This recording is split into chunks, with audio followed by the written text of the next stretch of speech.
Hello Steelers, and welcome to this video about my recent visit to the battlefield at Waterloo, along with a few other places of interest during the 100 Days campaign of 1815. This is not a historical video, and I'll not be describing in great detail the progress of the battle or the campaign, but it's to give you an idea of what to expect if you travel out to what is perhaps the world's most famous battlefield. I travelled out in September with two chums, Dave and Mark, and I fulfilled a decades-long ambition to actually visit the site.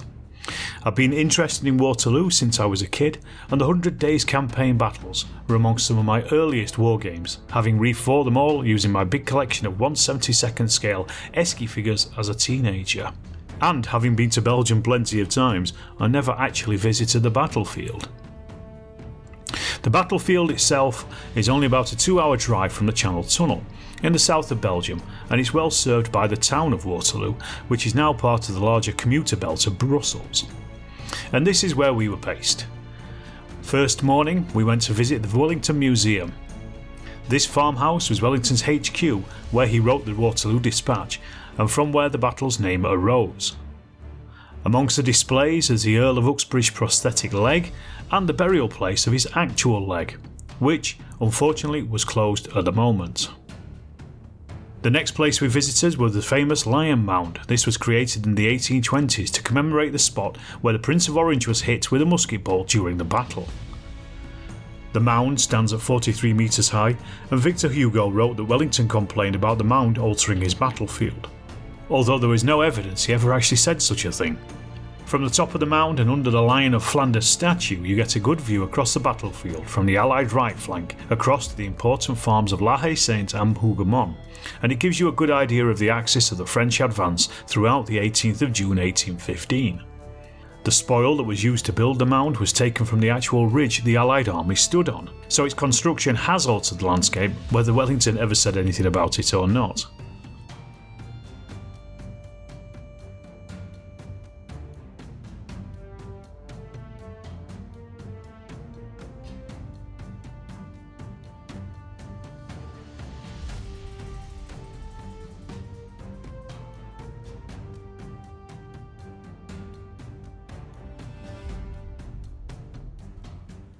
Next to the mound you will find plenty of visitor attractions within walking distance, including the panorama of the battlefield. This was completed in 1912 and it depicts Ney's cavalry charge at about 1600 hours, along with a few other incidents of the battle. The panorama and the sound effects are very affecting, and they certainly give you a sense of the terrifying nature of a full-on cavalry charge.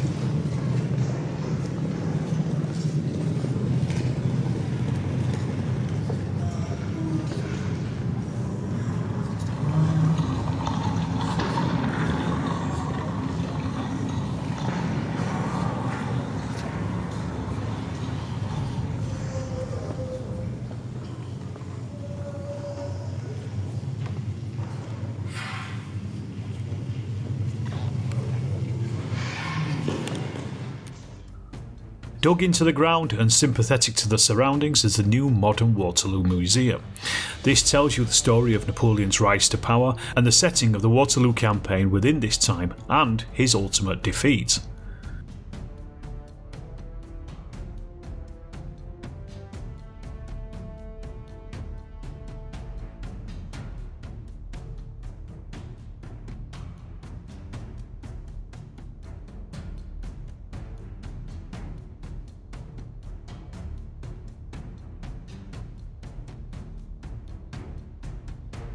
Display cabinets are full of the period uniforms, including a vignette of the Corsican ogre and his generals.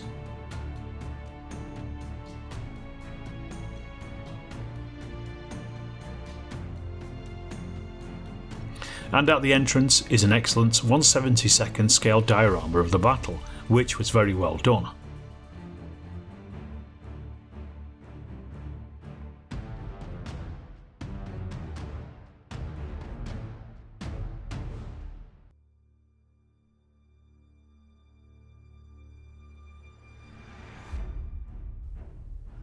After a brief look around the museum, we took a walk down towards Hougoumont. The route took us across the front of the Allied line and the area where Mercer's Royal Horse Artillery Troop was located. Mercer produced an account of the battle which is very highly regarded, and he was in the thick of the action throughout the 18th of June, especially during that cavalry attack. This area was also held by various British units, such as the 1st Foot Guards under Maitland and the 5th Brigade under Halkett, along with the Black Brunswickers. And as I mentioned, it was this area that the French cavalry attack smashed into the Allied squares in the late afternoon. Following the modern path brings a visitor to the edge of the famous farm complex of Hougoumont. These buildings were repeatedly assaulted by French infantry throughout the battle as it was key to victory. However, the Nassau and Coldstream Guards fought the French off and held the buildings, despite some of them burning down. The orchard, that was initially defended by the Nassau troops, no longer exists, but for 2 trees, and an area between the orchard and the farm wall is a clear demonstration of the killing ground which halted so many French attacks.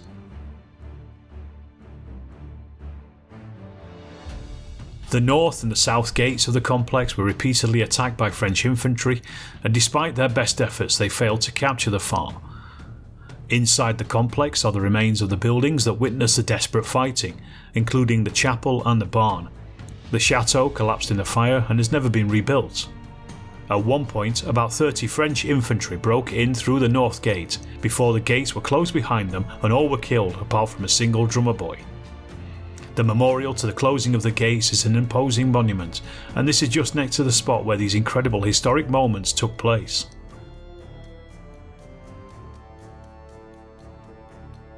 So next on our visit with the Allied left flank. As I already mentioned, a lot of the ridge has since gone to make the Lion Mound, but you still get a good impression of the ground where D'Erlin's corps attacked the Allied line, including the fortified farm of La Haye-Sainte. This was held by men of the King's German Legion, whose memorial is on the approximate location of the sandpit, which in turn was held actually by the 95th Rifles. The open ground in front of D'Erlin's corps is plain to see. Unfortunately, La Haye-Sainte is privately owned and is currently closed to the public. But standing by the road to Genappe, you can certainly see some of the surviving buildings in the complex. The first day was rounded out with a trip out to Plancenoit, and this was the area that the Prussians began arriving and fighting with elements of the Imperial Guard. The church has been rebuilt since the battle, but the tight nature and steepness of the streets is still very apparent today, and the fighting here was incredibly vicious, intense and very bloody. After a refreshing night's sleep, we began the next day with a visit to Napoleon's final headquarters at Caillou Farm, situated on the Genappe to Brussels road. This modest farmhouse was taken over by the Imperial staff on the evening before Waterloo, the orchard being used by Napoleon's guard to bivouac in overnight. Now the garden houses an ossuary with bones from the casualties. In the farmhouse itself, Napoleon held a war council with his generals to discuss the forthcoming battle, and the table and the carpets that they used to lay out their maps still exist and are on display today. To stand in the room where such a historic meeting took place was pretty amazing. Also on display is one of the original camp beds which the Emperor used on his campaigns. Slightly anachronistically, we made our way to the battlefield of Quatre Bras, which was fought on the 16th of June by the Prince of Orange and then Wellington against Ney, and was part of the large rearguard actions by the Allied army as they fell back towards Mont Saint-Gilles Ridge. A large memorial here gives the Allied order of battle for the 16th of June, and over the road is a sword-shaped memorial to the Dutch and Belgian cavalry who were also present. The memorials are situated on the Allied right flank by the side of the crossroads. Heading down to the Allied left flank, we then found the area held on the extreme edge by the 95th Rifles.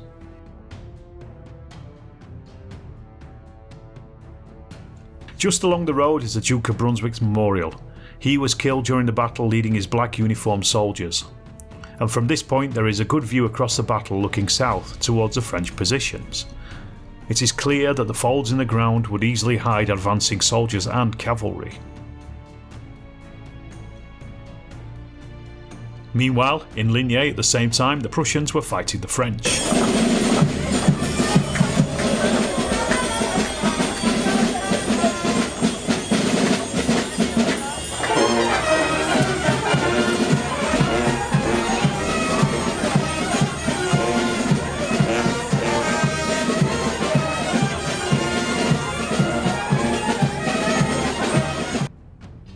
pushing past Gemino Court Farm and following the axis of the road.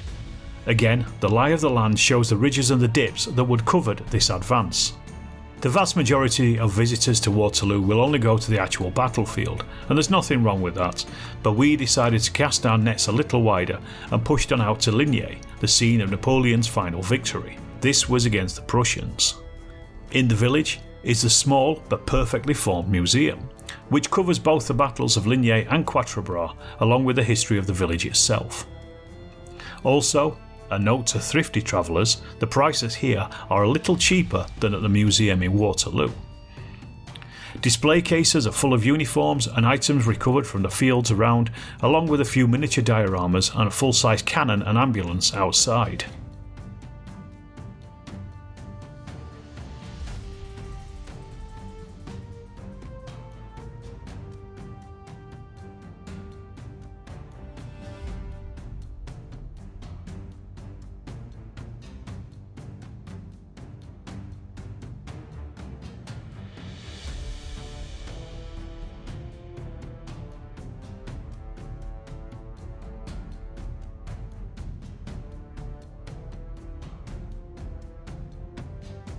The village of Ligny is quite large now and has grown considerably in the last 200 years, but the older part is still worth visiting, including a small but deep stream over which the Prussians and the French fought as the attacking French sought to clear the place.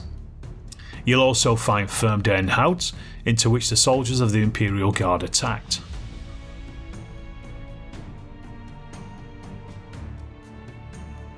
Napoleon watched his final victory from the windmill at Fleurus on the heights of Navarre. The original windmill has been replaced over the years by a brick-built structure, but a large memorial to French victories at Fleurus is also housed at the base.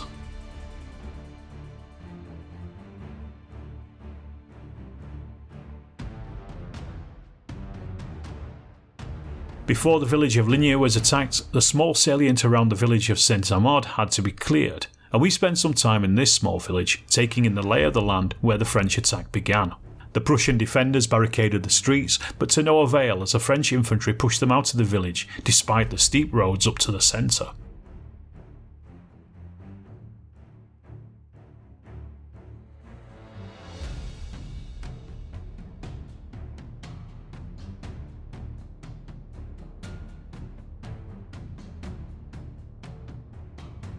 Ligny Church can be seen in the distance, about 2.5 kilometres away, showing how big this battle also was.